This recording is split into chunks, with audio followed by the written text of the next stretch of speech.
주의 말씀 내 발을 등이요 주의 말씀 내 삶의 빛이니 주의 말씀을 따라서 나아가는 나는 큐티하는 어린이 쇼미더 큐티.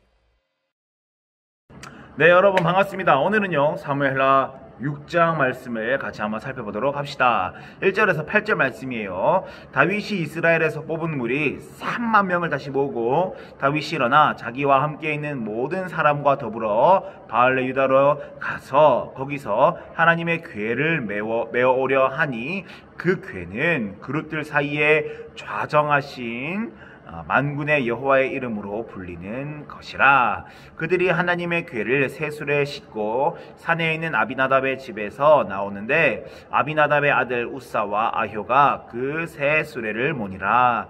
그들이 산에 있는 아비나답의 집에서 하나님의 궤를 싣고 나올 때에 아효는 궤 앞에서 가고 다윗과 이스라엘 온 족속은 잣나무로 만든 여러 가지 악기와 수금과 비파와 소고와 양금과 제금으로 여호와 앞에서 연주하더라.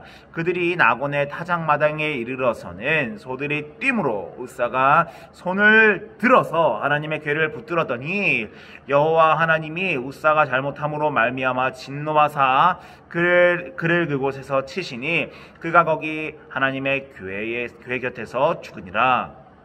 여호와께서 우사를 치심으로 다윗이 분하여 그것을 베레스 우사라 부르니 그 이름이 오늘까지 이르니라. 아멘.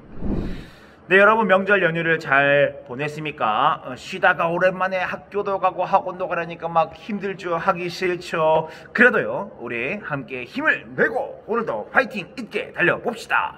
네, 왕이 된 다윗, 하나님께 물어보며 순종함으로 블레셋을 무찔렀던 다윗이요 중요한 사실을 띵 기억하게 됩니다. 바로 하나님의 언약궤가 성 안에 입이 없다는 겁니다.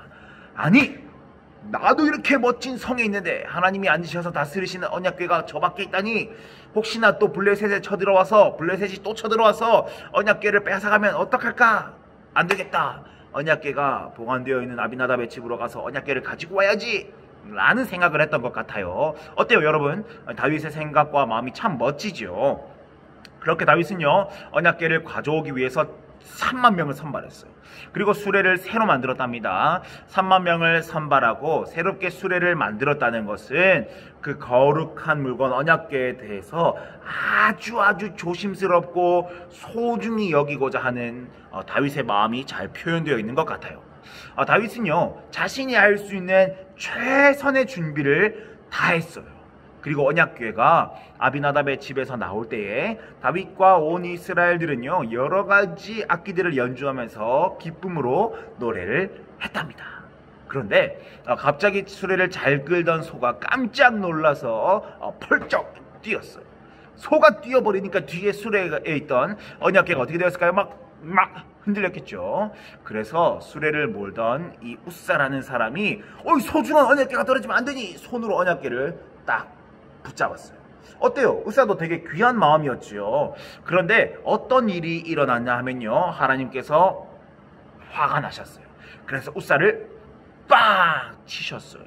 하나님의 분노를 받은 우사는요 그 자리에서 죽고 말았답니다. 다윗은 그 지역의 이름을 베레스, 하나님이 우사를 치셨다라고 부르며 두려워하기 시작합니다.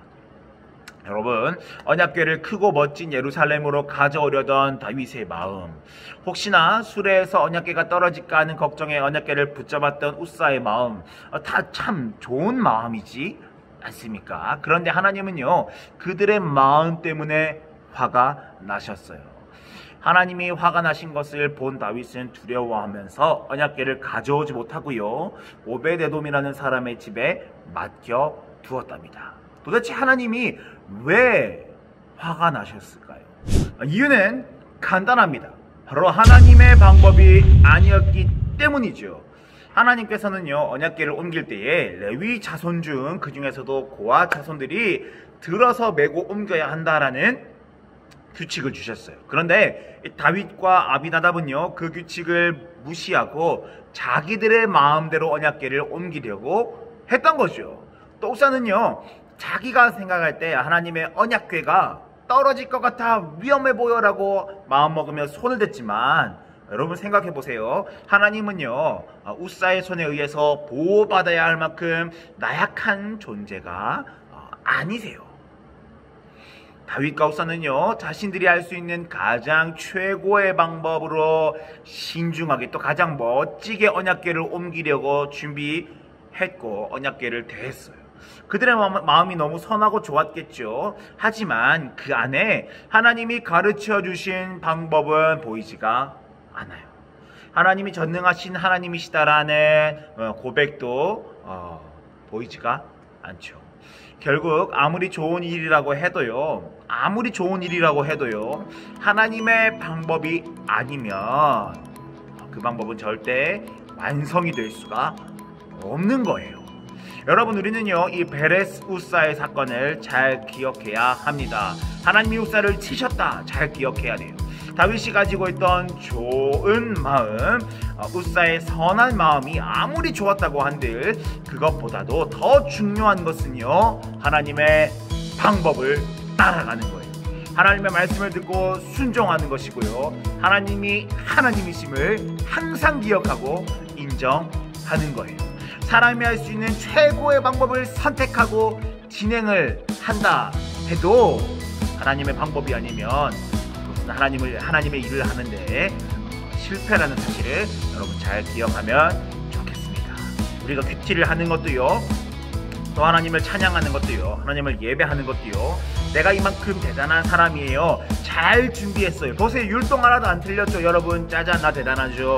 이걸 자랑하기 위해서가 아니라 하나님을 경외하기 위한 이름을 여러분 잘 기억하고요, 내가 이 모든 일들 가운데 하나님의 방법, 하나님의 말씀을 따라서 하나님을 바르게 경배하겠습니다 라는 마음으로 멋진 하나님의 자녀로 살아갈 수 있으면 좋겠어요. 마치 우리 어제 말씀처럼 블레셋과 싸웠던 다윗이 하나님께 물으며 하나님의 뜻을 구하며 내 욕심과 내 방법이 내 마음이 아니라 하나님의 뜻대로 말씀을 실천하며 행했던 것처럼 여러분들도 하나님을 향한 모든 삶의 일들 가운데서 내가 하나님의 방법인 말씀을 따라 살아가며 전능하신 하나님을 바르게 경배하며 살아가겠습니다 라는 고백으로 부장하며 살아갈 수 있으면 참 좋을 것 같아요. 연휴가 끝나고 마음이 슬프고 우울하고 화나는 오늘도 하나님의 말씀을 잘 기억하면서 그 말씀대로 살아갈 수 있는 멋쟁이들 되시기를 주님의 이름으로 응원합니다. 안녕.